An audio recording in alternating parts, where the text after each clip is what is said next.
Welcome back to Talking Shop with Shop Saber. I'm Brandon, back with the whole gang. Well, minus Jose, because Jose's editing some videos. So, Nice. Chad, you're here, right? I am. How you doing, man? Pretty good, you? Not too bad. Kyle, how you doing, buddy? Fantastic. Fantastic. I like it. Nick, you ready for today's topic? Yes. You sound like you're super ready for today's topic. Very educated. You're very educated. Tons of notes. Tons of I notes. was just gonna say cover them up. Travis, how you doing, man? Just living the dream. Living the dream. Yeah, actually, you just got off a sales call. How'd I that did. go? It went well. Yeah. Gonna have a visit bright and early. Nice. You have somebody coming in and check it out. Yeah, absolutely. Love it. Did you guys make it out to State Fair yet? No. No. Yes. Yes. I'm not planning on going. It's too many people. I Too many really people? was thinking about it this year because it's been like probably 7 years. Yeah. And I've seen enough videos from you and others that have gone, and I'm like, nope. I had a good time.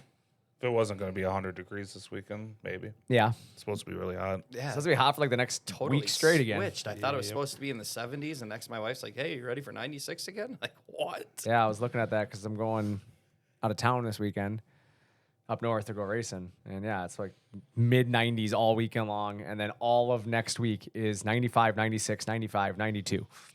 Is this in I'm going to like fry. North Dakota, Canada? Well, no, this weekend is up north Oh, and I then gotcha. down south. But yeah, so it's gonna be a warm one. It's definitely going to be a warm one. Gonna try to stay inside. Yes. I don't know yet. Yes. I have a 4-day weekend, so Nice. Yeah, you're off Friday, aren't you? Are you going Yep. golfing? probably Friday. Yeah. For sure, Friday. I'll see you there. 2 o'clock. 1:30. Sounds good. Well, that went well. I should stop asking questions about your weekends. Every time I ask questions, Nick's somehow taking time off. Got to make up for that week off you didn't give me last week to go racing. It's true. I did not. Didn't give you any time off last week. Certainly not taking my pool down this weekend like I originally thought. Is that what your plan was? That's what I was thinking. But yeah, now with how hot it's going to be again. you have the pool up all summer long, and then the hottest week of the year, you take it down. And the leaves aren't falling yet, so Yeah. that's usually when it gets really messy. I'm sick. You got a lot of cleaning. trees in your yard? It's all those. I think they're maples. Oh. So you get to deal with the helicopters early, and then you get to deal with the leaves after. Helicopters. And the syrup in between. And yeah, everything that I have is destroyed with that green. You're just sap. full of them today. Just you full of don't them. take the syrup out of them or whatever it is when they leak in Oh, the spring. I guess I didn't even catch that. Yes, you can do that. No, I do not. But they put off these little like green bead things. They're like seeds, and they stick to everything. My truck is destroyed. That's the sap. Yeah, I don't know how they're gonna get it off. That's the syrup. Oh. Oh, that's funny. It's all that dill pickle lemonade I drank last Yeah, weekend. say It you were made just me hung up on goofy. that dill pickle. Did not sound good. I'll It's be- so good. Ugh, Did you have that at the fair? Yeah, I would drink it all day, every day if I could. no It kidding. was so good. Get this though, dude has never had dill pickle lemonade in his life. Okay, so he walks up and sees something that's called dill pickle lemonade. A or B? You order it or you don't order it, guys. Yep. What I'm do gonna probably order it just to try it. You are? I'm not ordering I'm it. not ordering it. Yeah, me neither. Never had it. Not gonna order it. Okay, doesn't sound good. Dude orders it, but then he doubles down on it. Not only am I gonna order it because it might be good, I'm gonna order the big gulp. Dude went king size with Well, it. it's because I wouldn't do that. See, this is the rest of the story though. The regular size was $6. The large was $9. I looked in my pocket. I had $9 in cash. I'm like, I don't want to have $3 just sitting in my cash. It's in my pocket. That's going to do no good at the fair because you can get nothing for $3. So I'm just like, I'll get a large. If it sucks, it sucks. If it's great, then I have a lot of it to drink. And it But I was great. actually did counter that, and I said I would have turned that $3 into $6 for sure. Because all you gotta do is walk up to the giant slide, stand at the bottom of the giant slide, find some random guy standing there who now also has $3 in his pocket because you know there's somebody else in that same position. And you just lean over and go, $3 says the guy on the left beats the guy on the right. And then you know somebody's gonna be like, deal, you're on. And then if you win, your $3 turns into $6. If you lose, you got rid of the $3. And then when your lemonade's gone, you can go buy another one because you have enough to buy another one. See? Genius. See? I was thinking. It's a good idea. I'm a thinker. Now Nick's got to go back to try to bet the guys at the bottom of the giant slide. Also, the birthday cake mini donuts were fire. Fire. So good. Is that what the kids say nowadays? Fire? Yeah. I'm Fire. trying to be hip. Trying to be hip. You're still drinking Powerade Zero, though. Not very hip. Well, as we discussed earlier, new sponsor, as we saw in the The snap. new sponsor is Powerade Zero, according to Nick. This show is brought to you by Powerade Zero. We are not affiliated in any way, shape, or form. We've not been compensated. Oh, We man. actually had to buy this Powerade. $1 at your local Walmart. Is that all it is? $1? When you get them at Walmart, yeah. Yeah, without the sugar in it, I guess they don't charge you for anything. It's flavored water. Cool. You got red food coloring in your water. Makes me feel good. Cool. As opposed to drinking pop. So Well, fair enough. I'm proud of you. I'm trying. I'm trying. Fair enough. Last week we talked about what? Making a difference? Or no, Shop Saver, what makes it different, right? What Yep. did we talk about last week? Was it what makes us different? Sounds about right. What makes Shop Saver different? I That's what believe? we talked about last week. That's what it was.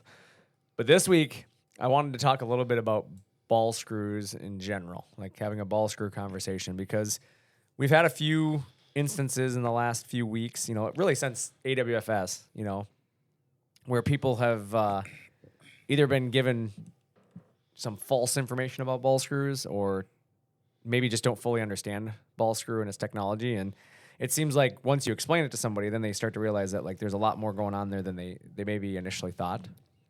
So my thought was we should talk about ball screws. And like I said, they're getting referenced a lot, and it's a big part of what sets Shop Saver apart. So it kind of fits last week's episode, if you will, what makes us different. When you look at evaluating our machines in our class versus other machines in their class, I think it's a big part of it, right? And, for me, there was a comment that actually came on a video. I don't know how much you guys watch the comments in our videos, but we get a lot of comments, traditionally on our posts and our videos. And there was a comment that was made from someone about our video and talked about how we were showing off our aerospace mill in the video. And the fact that it's like a $1.8 million mill that mills these frames. And we were talking about how it's ball screw driven. And they got really kind of taken back by the fact that we talked about that, and they were like, I don't know why, you talk about it so much, when not a lot of people use ball screw. And I'm like, right there kind of was a reason why we should talk about it then, because it seems there's a lot of misconception out there about ball screws, and many people truly just don't know much about them. And some people just believe they do know more than they maybe do about the technology. And that would even include, I'd say, some of the other sales reps and some of the other people in the industry that are supposed to be providing education to the customers. And I know I've run into it where customers, you're talking to them and they think they know something about a ball screw that they were told by another sales guy that is just completely off base. Correct. I think that's happened to all of us. Yeah. And so I think that's where it just kind of comes out. Like, let's just talk about it, right? Let's have a conversation. But I guess what's your guys' thoughts, kind of on that misconception out there about ball screws, and obviously how much people think they know or truly don't understand regarding ball screws? I think a lot of people just don't truly understand the technology, and a lot of the lower end machines, I guess even some higher end machines, use rack and pinion, so it's just a difference that people can talk about. Yeah. And you always hear the ball screws have whip, but we all know that hasn't been around for like 10 plus years now. Yeah. I'd say a lot of people find a lot more rack and pinion machines, so they just assume that they're a better solution in this class. Yeah. Once they start getting into the, let's say, $250,000 plus machines, and they start seeing more ball screw, they don't really investigate it much. So I think most people just say, well, rack and pinion's the most common, we're just going to investigate that more. And by that point, they probably got enough bad information from the competitor that they don't even try to come back from it. Yeah. So you got something to add there, Chad? Well, I don't think people. Yeah, I don't know. Not really. Looks like you had something to add Well, there. I think when you get into like controller side of it, Yeah. on the more expensive machines, controller has to have backlash compensation and Right. stuff to make up for inaccuracies in the drive system, where I don't know where I was going with that. Well, I think what you're probably thinking is that in the class of machine that we're talking and that we compare to, they're not going to have that type of controller. So it's Correct. never going to be a valid statement that So you're while ever going there's- to get that. Yeah, so while they're the same, they're still really different. And I think you guys both bring up good points, and that's actually where this conversation was coming from and stemming from. Was there was a comment that somebody made that saying that like we're the only machine in this class that uses ball screws, so obviously we must be doing something wrong. It kind of is what they implied, and it's like it's such a incorrect statement, and it's somewhat just an uneducated statement, because just because everybody else isn't doing it doesn't make the way we're doing it wrong. And I try to explain to people that it's something that you could think about is 9 plus 1 is 10, but so is 8 plus 2, right? You still end up at the same place. Neither one of them are wrong. And I think that's to be said about ball screw versus rack and pinion. They're not wrong, right? I mean, both technologies work in the right application. But there are situations where rack and pinion is wrong for your application. And that doesn't mean that you can't make rack and pinion work. And the reality is just because everybody else is not using ball screw doesn't mean it's the better technology. The reality is that probably proves one thing. If nothing else, when it comes to everybody else is doing it this way, that's probably the easier way, right? I mean, the majority of people are going to do things the easiest way, the most simplistic way. They're not going to do it for other reasons first. I mean, that's the world we live in, unfortunately, is people take the easy way. And, when everybody's doing it, it becomes a acceptable method, does it not? Correct. Yep. And so, go ahead, Nick. I'm Well, sorry. I was just a question popped in my head when Travis made his initial comment, and then what you just said. If they're using ball screws on $200,000 machines, Yep. why would somebody think that it's a bad idea to use it on a $50,000 to $100,000 machine? Well, that's the problem is when you're buying a $50,000 machine, a lot of times those people aren't looking at a $200,000 machine. They don't maybe even know that it's being used in that level because it kind of goes back to when you're looking at buying a home, okay? If your budget's, let's say, $200,000, are you looking at $1.5 million homes to see what they're doing in those homes? No, not at all. You're not. You just don't look outside of your budget, right? The same can be said about these machines. You kind of just focus in on your budget, and people make assumptions off of their own research. And sometimes it's self-created reassurance is what I like to say is, nobody wants to be, making a bad decision. So we reassure ourselves through misconception, right? Hey, oh yeah, everybody else is doing it this way, so it must be right. Like that, you give yourself this false sense of support. And the reality is you don't challenge yourself a lot of times. And for me personally, ball screw technology is something that I've known a long time because of my, rich history in CNC. Obviously, I've been fortunate enough that my upbringing has been around this technology. Since I was a kid, I've been around CNC technology. My dad was one of those pioneers in the industry, if you will. And, he was always pushing to better our product and pushing to better what he was offering people. And therefore, I've always kind of joked around that some dads play baseball with their kids, right? And my dad taught me about CNC technology. Like that was the difference. Like we weren't out throwing the baseball in the backyard. We weren't out, practicing swinging the baseball bat. I was practicing CNC, manufacturing with my dad. My dad was teaching me about engineering, was teaching me about business. And there's a lot of things in my upbringing that were different than the average person. And so I might not be able to tell you every rule of baseball, but I can tell you a lot about CNC technology. And we spent a lot of time talking about the engineering concepts and the actual technology that's found in these machines. And it's kind of become a passion of mine, if you will. And what I do is learn about this industry. It's kind of like what I do in my spare time. Obviously everybody knows I'm into racing, but I'm really big into the CNC industry too. Like I'm sure you guys can probably kind of comment on that more than anything, is that you've seen it. Like my passion is to learn about the industry, know about the industry. And, I think it's what makes, me excited about coming to work every day is that I truly am doing something I enjoy. You guys got...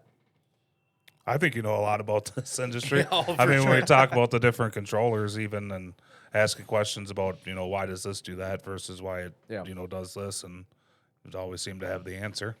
Well, and again, it's just research. It's more than anything. It's just the research. I put the time into researching and understanding it. And I think that's what sets me apart is that a lot of people, they go to their job 9 to 5, right? And, I think it's what makes me think about the upcoming football season, okay? Like we're 1 week away from NFL kickoff, right?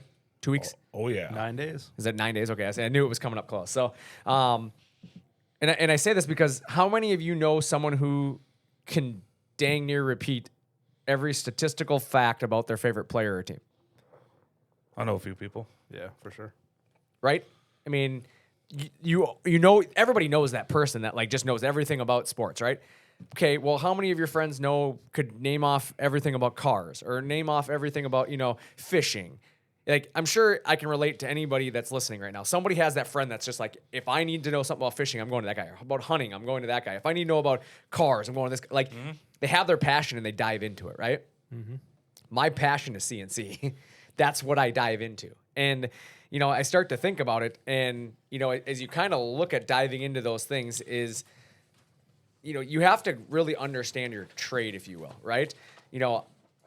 I think to myself that if everyone invested as much time and energy into their career as they do their hobbies, how much better would they be at what they do? A ton better. For sure. I think they say amateurs practice until they can do it. Professionals practice until they can't do it right, or something like that. Or they can't do it wrong. Yeah. So, like, they'll just keep doing it over and over again. Yep. Until they, like, don't make a mistake, where most people just try it until they get it right the one time. Correct. Exactly. And I think that's a good point. The problem is most people don't have the self-control, is why. I think a lot of people lack self-control. And they don't, and when I say that by self-control, I mean about holding themselves accountable. It's instead they go home, they turn on sports, they sit on the couch, whatever it is. They forget about work, right? That's their goal, is to go home and block out work. Where myself personally, I rarely go home with the intent of blocking out work. We all have bad days. There's days where you go home and you block out work, right? Yeah. But I would say 90+% of my days spent at ShopSaver over the course of the last 2 decades is not blocking out work when I go home.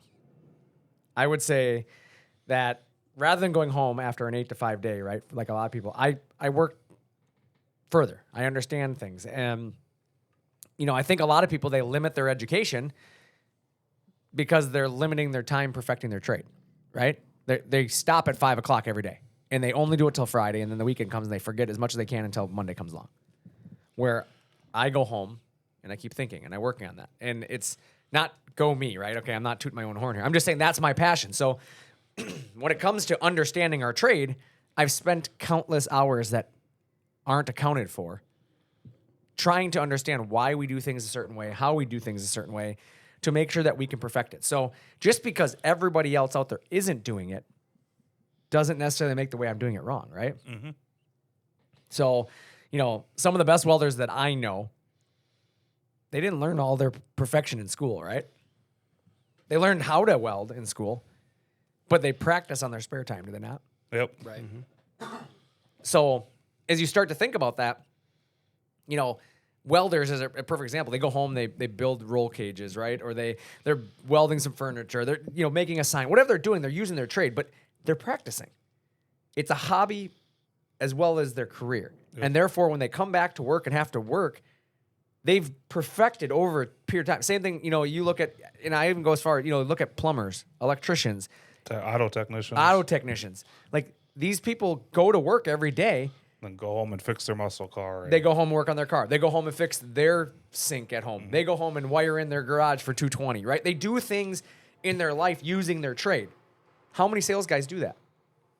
Probably not very many. Correct. They go home and they forget about it, right?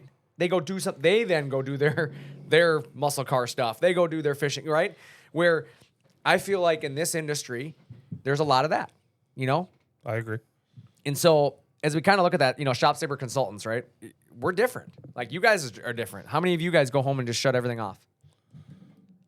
Every now and again we get lucky, but not very often. I mean, there's always work to do and something to learn. Yeah. And I mean, ironically for me, I've actually surrounded myself with people that are in CNC now, and fortunately 3 of them already own our machines, so I kind of never stop talking about them. Yeah. I enjoy it. I mean, it's a passion of mine. Now, I wouldn't compare myself to you, but I enjoy CNC, and I don't really ever shut it off unless it's a day off. It's kind of funny in your personal life. You either get people that know about CNC and want to talk about it, or they have zero idea. Right. Right. Absolutely zero idea what it is. What do you tell people that ask you what you do that have no idea what you do? I don't really get into it. I just say I sell machines. Really? Yeah, I just say we build robotic equipment.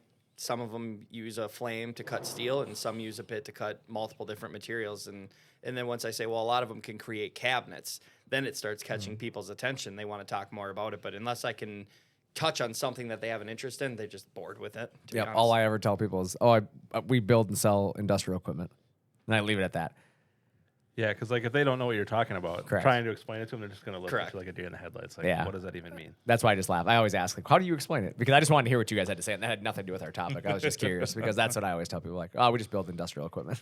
Most of the time, honestly, you guys, I'll have my cell phone out. I'll go to our website and I'll pull up a couple of videos. I guess I say they're just big machines that cut things. That's funny. Nick, what do you tell people? Same type of thing, really. Yeah. Just that we sell CNC machines, and if they don't really know what that is, like, oh, they can be programmed to cut things. That's funny. They burn through metal. People are There's like, just random stuff. And they still look at you like, they walk away, okay, they're you like, told me, and they're like, Nick's what job does that sucks. mean? Yeah. And I'm like, actually, it's really fun because we get to do like a podcast every week. Yeah. We get to hang out and make fun of Travis. So it gets really fun all week. It's true. Oh, that's funny. Yeah, completely off topic there. I was just wondering. But, you know, the things that set us apart, though, in all honesty, is you guys. You know, I will say that. It's the sales guys. You guys have perfected your craft because you guys have been kind of like cultivated in this culture, have you not? Like, you guys, like, it's a culture I developed. Like, I was really big on, like, you're not going to come to work every day, work 8 to 5, 9 to 5, whatever. And, We work 9 to 5. well, some of you do. I've been coming in an hour early every day. I was wondering too. It's like, when do we also get to leave at 5 every day? Happens sometimes. Well, back on topic. But no, in all seriousness, like, you guys come in and work your day to day, but like, as you both have just alluded, like, you guys don't come in right on time and leave right on time. You're here a little early. You stay a little bit late as needed. Obviously, there's nights you get to leave a little early. There's nights that you don't. And it's a culture that I was really big on, is that I'm not going to have people on our team that put in the minimum. Yep. It's not who we are. We're not minimum people, right? That's why we don't build minimum machines. Like, we build equipment to the same level that we employ people, right? If you work and you put in your time and your energy, you get more out of it, right? And we recognize that. I feel like we're pretty good about that here. But it's the more you know, the better you can do your job, correct? Absolutely. For sure. Correct. So as you start to think about that, then let's talk about ball screws, right? Ball screw technology is better. No opinion on that, right? Correct. Correct. I mean, anybody who wants to argue that, at that point, you're kind of just arguing to argue. Like, at the end of the day, if you're truly just not lying to yourself, ball screws are better. And it's not my opinion. That's technologically proven. Like, that's the science. We can disagree about a lot of things in life, but a ball bearing is more accurate than a gear. I mean, there's nothing to argue there. And that's why I laugh when it's kind of a hot button, because one of the hot items in CNC is ball screws, as we've mentioned, you know, and the reason it's become a hot button is because not all people understand the technology, and thus their opinion is all they believe in. You know, it's unfortunately, it's kind of like politics, right? Like, Yeah. you get people that are so passionate about their beliefs that they aren't willing to even hear the other person talk. And at the end of the day, both sides sometimes have points that are worth consideration, not making them right or wrong. But it's just like, you get so hung up on the you're wrong that you're going to be unwilling to even hear anything. And so for anybody that's, you know, it's funny because I'll bet you 3 people turned off the episode already, you know, because ball screws aren't better, and they just already blocked out the information. But if you are willing to take a step back for a moment and think about the technology and think about the technological differences between a ball screw and, you know, either straight rack or helical rack, you're going to find that facts are going to speak volume. I mean, rack and pinion makes sense when you're trying to be cost conscious. At the end of the day, there are advantages to rack and pinion over ball screw. There it is. Like, it's cost effective. You can build a product a lot cheaper using rack and pinion because it inherently requires less machining for the frames and the mounting surfaces due to the fact that rack and pinion has natural backlash, which is generally 3 to 6 thousandths. And that 3 to 6 thousandths of backlash, or backlash equals play, you know, that movement in the gear, allows for the machine to have a little bit of inaccuracy in it because that gear is going to hide it. Yep. Where when you get to a ball screw, you have to spend more money because the ball screw doesn't hide anything. It either spins or doesn't spin, right? It either is going to work or it doesn't work. And therefore, if the frame is inaccurate, the ball screw is likely to show that. Correct. And so as you start to go through that, you start to realize when you consider things like CNC plasma cutting as an example, right? Where the tolerances are limited by the flame, right? The flame itself is ultimately your limiting factor, or the kerf as people refer to it. Yep. The higher tolerances aren't going to really help you because I can make the most precise machine, but if the flame is the limiting factor there, you don't gain or lose technology there, right? So spending more money on ball screw in that application may not be necessary. So there's many applications where ball screw is just not worth it. So enter Shop Saber's whole entire plasma division is rack and pinion. Now that doesn't mean it was always that way. We used to build ball screw plasma machines. They were more expensive. And we realized that if we want to be able to be a premium brand in plasma, we have to be price conscious too. So for a lot of people out there, there's people out there that are probably like, I have a Shop Saber, it's ball screw plasma. You're probably not wrong. You probably do, because we built them for many years that way, and your machine truthfully is more accurate than a rack and pinion machine, but your limitation is still your flame, and therefore you probably don't see it. Right. But the advantage to us doing it many, many years ago was our plasma machines were actually routers as well. So they're router and plasma. So if you put the router on there, you got more accuracy. Yeah, didn't you guys just switch the gantry or something? Yep. Gantry was the only thing that changed on it. And so, yeah, you start looking at that and it's like, okay, there's a place for that. Now, let's put our money where our mouth is, because we just told you rack and pinion versus ball screw and talking about it. Well, when you consider entry level and cost savings for router, again, accuracy is usually less important in that world, is it not? Correct. People know what they're buying. When they buy an entry-level router, they buy a cost-effective solution. They're not looking for an aerospace machine.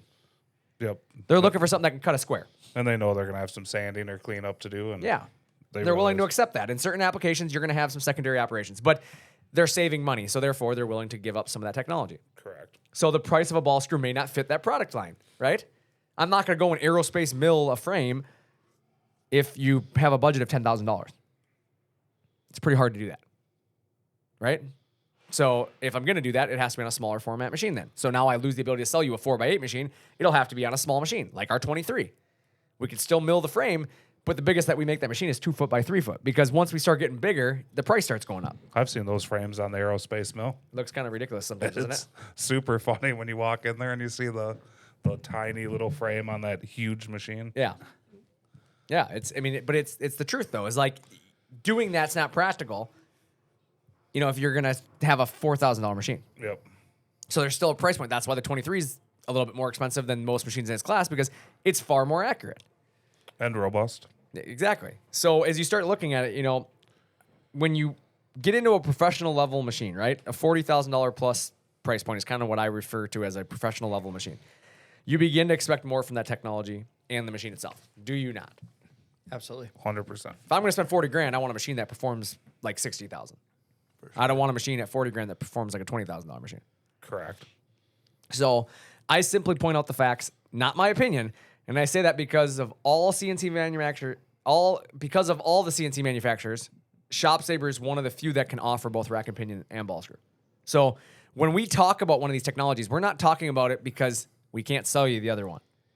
We are one of the few companies out there that we can offer you both. So therefore, if one is better than the other, I'm going to use what's better for the application. Correct. And a lot of companies out there, they import. Therefore, they don't have a choice. They import what they can buy. So is any sales guy out there worth his weight going to say, rack and pinion's worse than ball screw, but I can't sell you ball screw? Wouldn't be very good for him. No. Probably doesn't work there very often, does he? No. Because the reality is any sales guy's going to tell you what he sells is the best. Mm-hmm. So that's the first question you should be asking somebody is like, well, do you sell ball screw? Well, no. Everything they say about ball screw probably is just sales tactic-y now. Like whip. Yes. And that's the next thing I point out is because as you start looking at it, you know, there's a lot of things that people are misled on that. And it's why would we put, the one thing I always ask people is why would we put rack and pinion on our cheapest level router if it was better than ball screw? Would it not make sense for us to stick ball screw or rack and pinion on the most expensive machines we sell if we can get more money for it? It would make sense. It would. Yeah. So I always just digress to that is like, ask yourself that question. Why are we using, a cheaper price point on a rack and pinion machine? We wouldn't do it if it was better, and Why? Go back to, again, our beginning of this conversation. I was talking about our aerospace mill, right? $1.8 million mill has ball screw on it. Do you think at $1.8 million that price anymore affects the technology? No. No, they're not worried about the technology anymore. They're going to put in the best parts they can because it's $1.8 million. It doesn't matter at that point. If it costs an extra $50,000, nobody notices it at $1.8 million. Right. You know why? You know what they expect in a $1.8 million machine? Precision. Precision, right? They expect something to work. They expect something that is precise, something that is accurate, something that can be counted on. As you said, Nick, the best. At $1.8 million, there's no more like, well, you could have got the more expensive. No, I spent $1.8 million. If that thing don't work, you're an idiot. Right? Yep. Yeah. Like, that's ridiculous. So as you start to think about that, then you start to look at, okay, if a $1.8 million machine is willing to use ball screws, why shouldn't ShopSaber? ShopSaber.com. You should all be out there right now because at this point, there's no reason you shouldn't be considering it.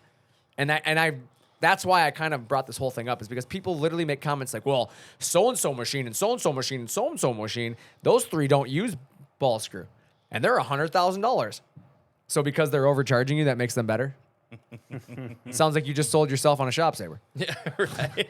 Like, I don't understand the point of that. Just because you picked out three brands that don't use it doesn't make it better. It means those three brands are marketing against the idea that it's not, and they're tricking people like you. Like, that's what it comes down to. And, sure. oh, well, so-and-so, they're twice your machine's price. They don't use ball screw. Okay, but what controller do they use? And as you said, Chad, then you start getting into that. Well, they use the FANUC controller, or they use this level control. Okay, what level? And you get to it, and wow, there's backlash compensation built into it. Guess why that machine's 3 times the cost of a normal rack and pinion machine at $50,000? Because they have a controller that's as expensive as the machine you're comparing it to. I think it's funny that people often forget that the Z-axis on almost every machine is ball screw, which Yeah. is, if their system was more accurate, why they have a ball screw in the Z-axis. Exactly. I'm glad you said that because, let's break it down. Ball screw versus rack and pinion, right? I don't know of any machines left in the market today that use rack and pinion in all 3 axes. I think only there's one. Is there There's one only left? One that Okay. we know of. So there's one company still left out there, okay? But on one machine, one company, one machine. Okay. Not all of them. But not all their Yeah. machines. Okay, yeah. So, and I'm going to guess that one machine is their cheaper level machine then? It is. Yep. Okay. So, again, I wasn't even aware that anybody was left out there, so we can talk about that later. Off air, I'm not here to bash the competitors. I'm not going to use their name. I don't want anybody to take it personally. But it's worth pointing out that all machines, almost, except for one at this point, use ball screw in the Z-axis. The Z-axis. It's the most crucial axis. It is. Because what makes the Z-axis so critical, Travis and Chad? Well, if your depth of cut is off, the whole machine's off. There's no sense in having it. I was going to answer it. Well, you already took my answer, so. Oh, yeah. You're welcome.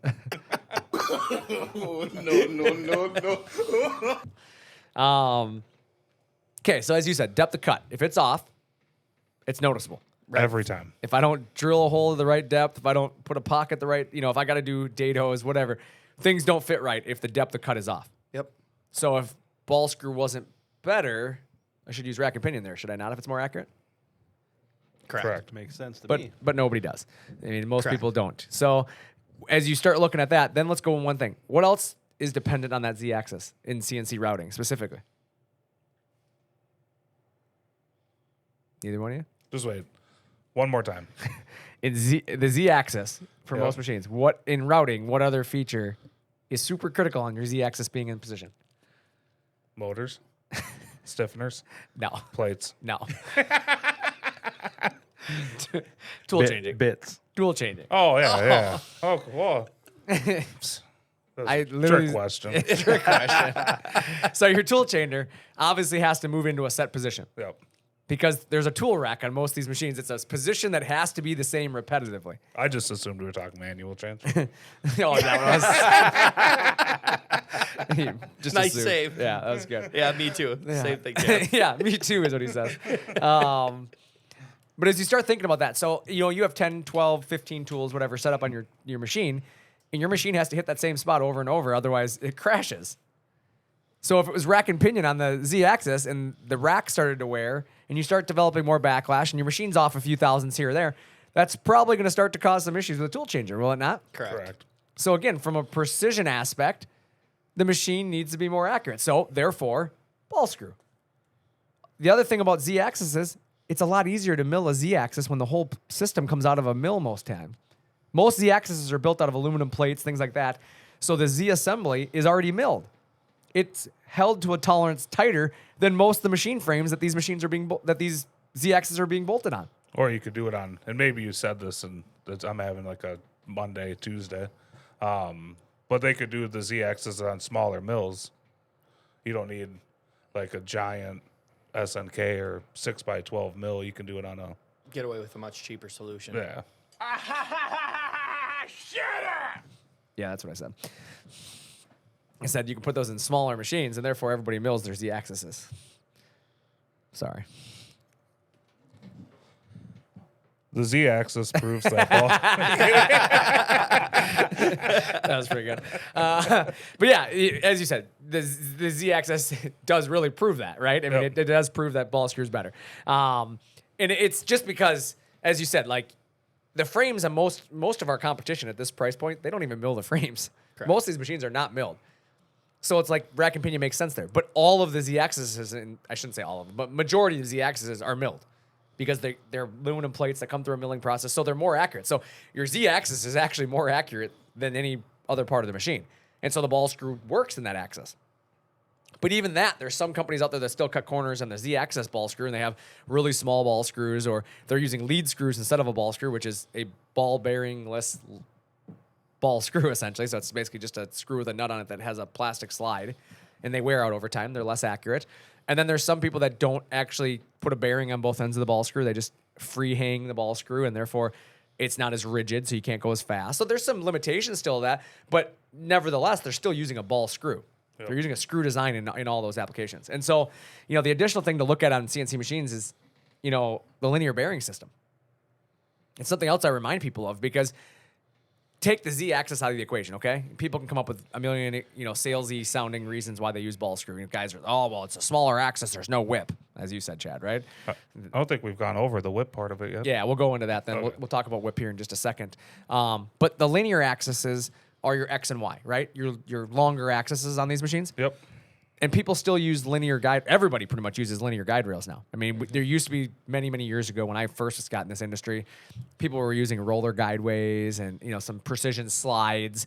You still see that. Yeah, it's pretty low On the machines more now. budget-friendly ones. Yeah, for I was gonna sure. say you're talking sub $10,000 machines in most applications. Correct. Yeah. Well, some of them upwards of 15, but not as much anymore. I can think of one. Okay. So, but again, it's not a lot of them. It's not common. No, not common. And so before it used to be like every other machine was either linear guide rails or those V-guide rollers. You don't see a lot of V-guide rollers anymore. It's a lot of entry-level stuff. And the advantage to linear guide rails is they're more stable. They're a rail that actually carries the load, right? They got a bearing block. because it's using bearings again. Correct. And that's what I was just going to say is what's inside that bearing block? Ball bearings. The same ball bearing design that's in a ball screw. And when you talk about the linear motion on the machine, that is what defines the axis. The linear bearing rides along a track. It's like the train tracks for a train, right? The train is going to go wherever the tracks tell it to unless it's going to derail, and then it's not going to work.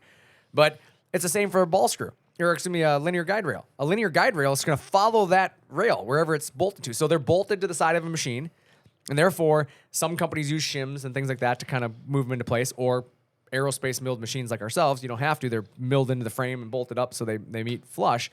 But the technology is still ball bearings. If rack and pinion was better, nobody would be using linear guide rails. They'd just be putting rack gears there as well. Right. But they want the added precision of a bearing. They want that guidance system. And that doesn't take into consideration all the things that you were talking about, Chad, and that's whip. You know, let's touch on whip real quick. You know, when you look at let's take a step real quick before we get into whip, but if you guys are going to trust linear guide rails on X and Y axis, let me ask you from a force standpoint, why wouldn't you want that on your drive system in the ball screw?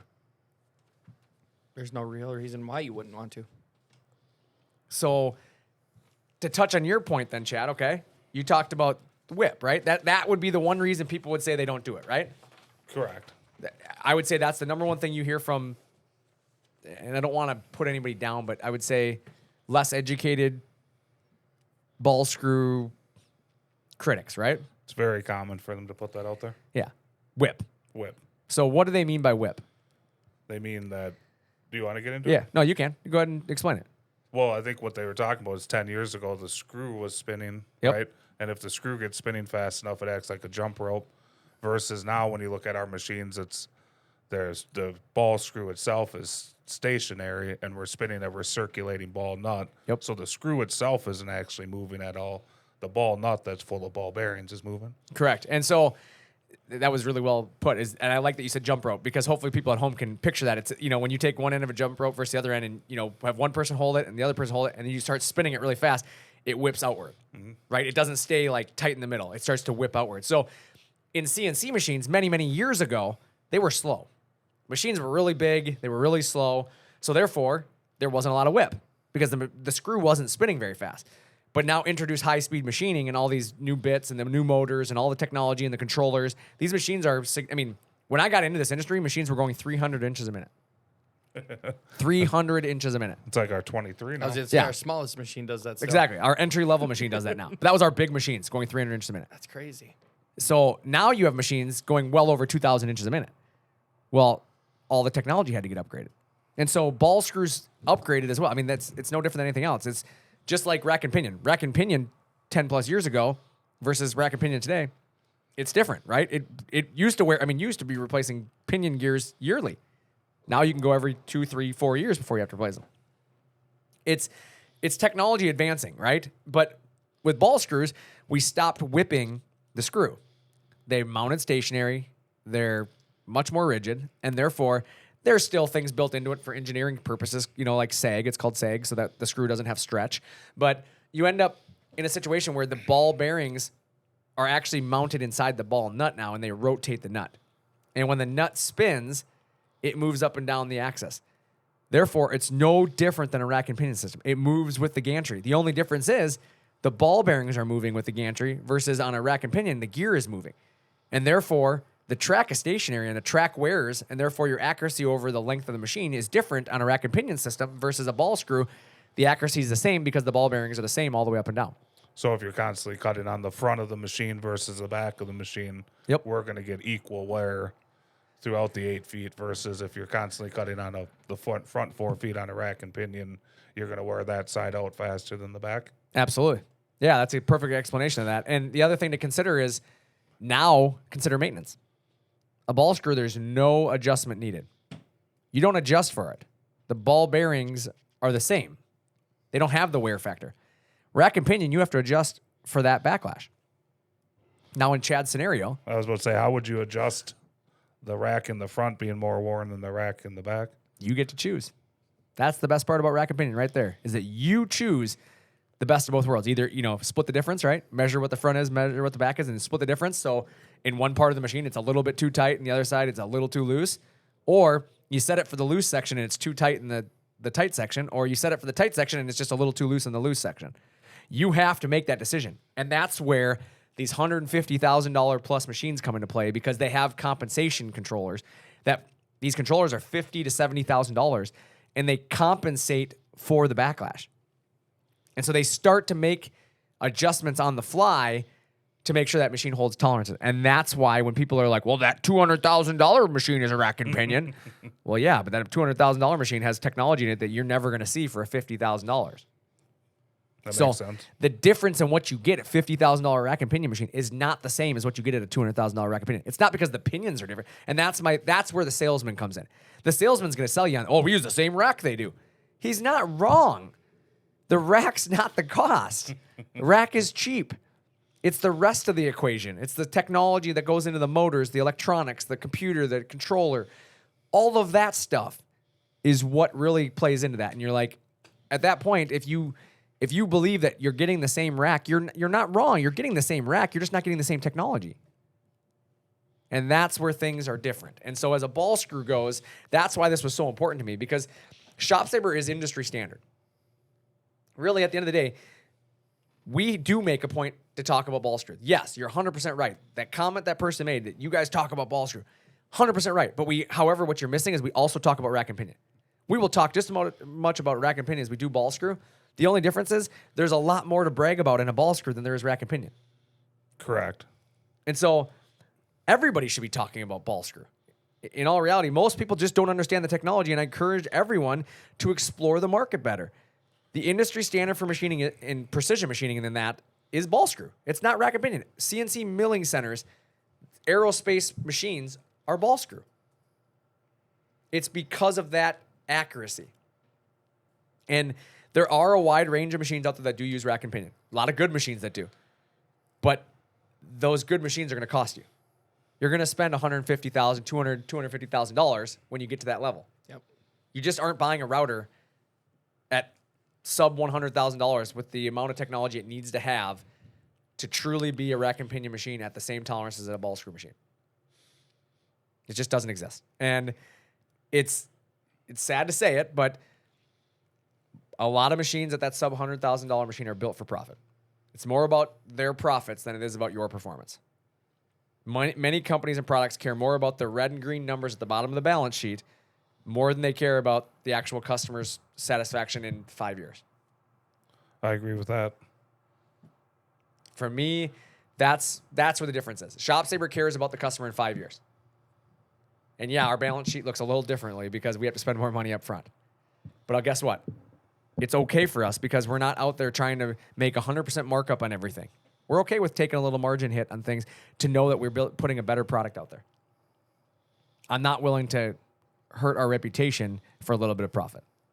If I was willing to do that, I've already shipped all the machines overseas and been buying frames and building things over in China for a fraction of the cost, or now India where everybody's shipping everything to.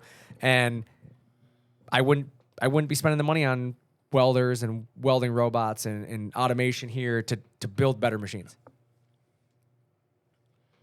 We appreciate that.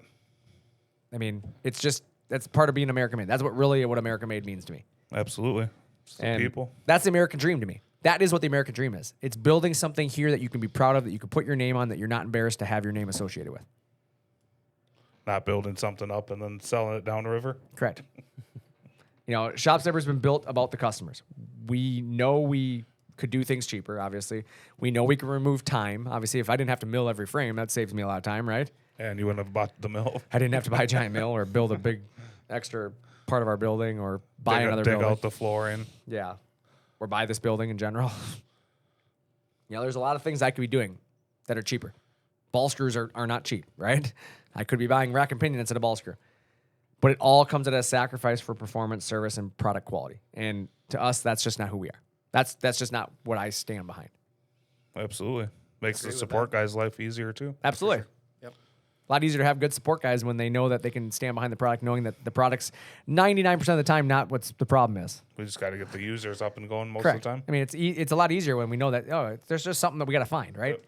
Versus there's a lot of companies out there that they have to kind of rob Peter to pay Paul, if you will, right? Oh, yeah, no, I don't know why that's happening. It's not because it's rack and pinion, but let me figure it out. And they literally are trying to play that run around the circle. Well, we're trying to find it. We just can't find it. It's the rack and pinion. They're not going to tell you you're running into the limitations. I have a customer of mine that builds doors, MDF doors. Really good customer of mine. And he used to own a rack and pinion machine from a competitor. And he said that, he's a really awesome guy. He's like, I called him up on tech support, and he goes, they're always so good about trying to help me. He's like, I tell them what the issue is happening. They tell me, we just got to figure out what the issue is. Blah, blah. And he goes, and we ran around for almost 2 years trying to fix that problem. And he goes, meanwhile, Brandon, the whole time you're emailing me, like telling me to buy a ball screw machine and, to trust you. And he goes, and I'm thinking these guys are going to fix my problem and I won't have to. He goes, I finally one day had such a big job coming through that I just didn't want to wait. So I bought the machine. He goes, the first day I cut the same project that I've been working on the other machine with the ball screw machine, it was like a cut I've never seen since the day that machine was brand new. He goes, and then so I started asking questions over there. He goes, I simply just asked them questions about it. Like, what do you, what are your thoughts on this? This ball screw. As soon as he did that, they stopped talking to him about his support. Huh. Like, they just automatically took it as an insult because he basically was saying the rack and pinion was the issue. He was just asking questions. And then he started to realize after digging on the internet, he started to understand ball screw versus rack and pinion better and realized that, the issue he was running into was called backlash. He was seeing the issues of he had 4 tools cut in the same profile. And the backlash, obviously, as it moves up and down, changes. And the few thousand shift here and there in the gantry between the tools was causing this line in his cuts. And he always just sanded them out because he just thought it was normal. not realizing that he didn't have to do that because the ball screw was more accurate. Wow. But it's just, again, really awesome guy, willing to deal with it because he thought that was just the way it was until he had seen a machine that cut that didn't have it, and he realized this whole time he's been wasting time. That's crazy. That's bold that they stopped supporting him. Well, yeah, at that point he's out of warranty anyways, and he was just like, it was easy for them at that point to walk away from it. Wow. ShopSaber.com. If you got a rack and pinion machine out there, give us a call. I mean, honestly, give us a chance. I think you'll be shocked at what you can achieve with a ball screw machine, especially something built by ShopSaber. There's a lot of routers out there that, like I said, that are rack and pinion, and guys that are running machines that are fighting issues that could be resolved simply by technology. And I'm not saying we're perfect either. We got things that we can do always to get better, and we continue to get better. That's what we do day in and day out. That's why we innovate. That's why we keep building. But a big part of what we're doing is trying to give people the ability to be more efficient with their machines. Again, the Fave 3 is a perfect example of that. It's the ability to hold more tools on your tool changer and your 3 favorite tools being on the gantry at any given time. It's really about saving you time when it comes to setting up tools. Being able to achieve more through time savings. So again, what we're doing is always trying to innovate and get better. And just because the industry doesn't do it a certain way doesn't make it the wrong way, right? For sure. This means you got to ask questions. Ask more questions. That's what I always tell people. Give us a chance. Yep. That was a fun episode today. That was a good one. Hopefully people learned something about ball screw. Like I said, there was a lot that we kind of covered there. Nick, you've said so much today about ball screw. I don't even know. Well, you guys did really good. I was just sitting over here waiting for a chance to fact check you guys and make sure you're correct. But everything you guys said was It checks out. right on spot. That's cool. But I didn't have to say anything. Cool. Thanks, Powerade Zero. Yeah. You did as much for this episode as that Sugar did for that Powerade you got over there. Perfect. 0. Nothing. I mean, the last couple months, I felt like I've kind of carried you guys, so I needed to take one off and make sure you guys still know what you were doing. Appreciate that. Yeah, I mean, I don't know what we'd do without you. All your fact checking day in and day out, really just kind of. I know Chad's been really busy making videos with Bob and those guys, so. Just unstop. Just doesn't stop. I'm still waiting to see your first video. Oh, it'd be terrible. You wouldn't want to see it. I don't even know if I could. I don't know if I. Let's try it. Travis, you did a video last week. Yep. I still feel like Riggy Bobby. I don't know what to do with my hands. There's a lot of slow motion in the video. It's pretty cool. I really did like it. It was Kyle, it was I was actually going one to of say, the- man, you put into some effort to make a video that I'm in look good. What'd your mom say about it?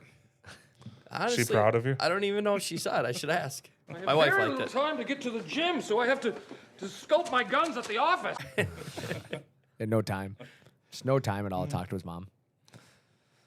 I thought it was really good, though. Yeah, I think I it did was, it. it was a lot of really good information. It wasn't Yeah. just like, this. It's kind of cool to learn a little bit more about Travis. Hopefully somebody learned something about him, We got to see him hanging out in his pool. Yeah, him and his riding the kid. four-wheeler. It was fun. Riding Got the a little four-wheeler. more personal, so people know who I am. Yeah, I think the next episode's going to be on Chad, so that's going to be cool. I thought someone in tech support volunteered. Nope, I think it's Chad. I'll take some videos of Chad golfing. That'd be awesome. Oh, that'd be cool. I'm pretty sure there's someone told me that they wanted to do it. I just got to think of who it is. Chad Wilson. I think it was your brother. I can tell you who it wasn't. I think we need to see a Bombardo on there. I'll do it. I don't care.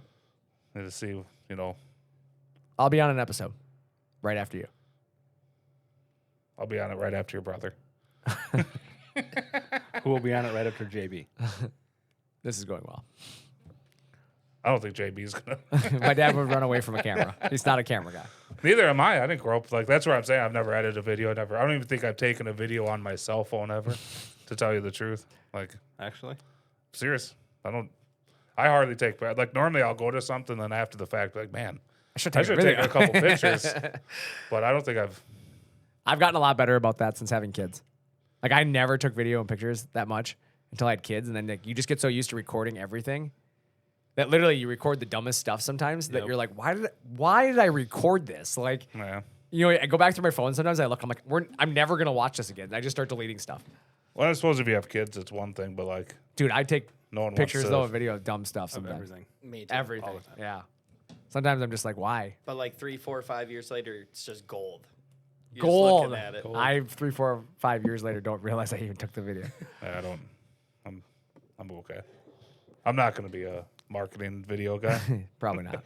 Since we're talking about videos, little side note here. So my kid, he was learning how to hold his bottle, and it came up on my time hop. Oh. And how excited I was to watch my kid hold a bottle to feed himself. And it's just stupid stuff like that you're like, man, I'm glad I took that video. I would never remembered that moment. Yeah. Were you just happy because it was one less thing you had to do? Actually, in the video, I was like, I'm so glad. Well, at that time was my wife. I said, I'm so glad this was me getting this opportunity and not her. That's what I said in the video. So it was actually kind of for my own benefit. That's funny. I was gonna ask what kind of bottle it was, like beer bottle, Jesus. whiskey. Dr. Oh, what the hell are those things called? Dr. Milk. No. I forget what it's called. It's a fancy bottle that makes it so the kids don't get the burp up or whatever. Oh, yeah. I forget what it's God, called. what do they call it now? Doctor something. It's Dr. something. But yeah, they've Dr. got something. the stem, and so that it doesn't allow Now bubbles. Dr. Something, boys. Yep, so you don't puke. I have no idea what you're talking about. Have a kid, Chad. It's great. Just have a kid, you'll find out, Chad. I'll do that right after I take my first video. Good news, guys. His new video is within the next few weeks. So, all right. Well, with that, I'm Brandon. I'm Chad. I'm Travis. I'm Nick. Thanks for talking shop with Shop Saver.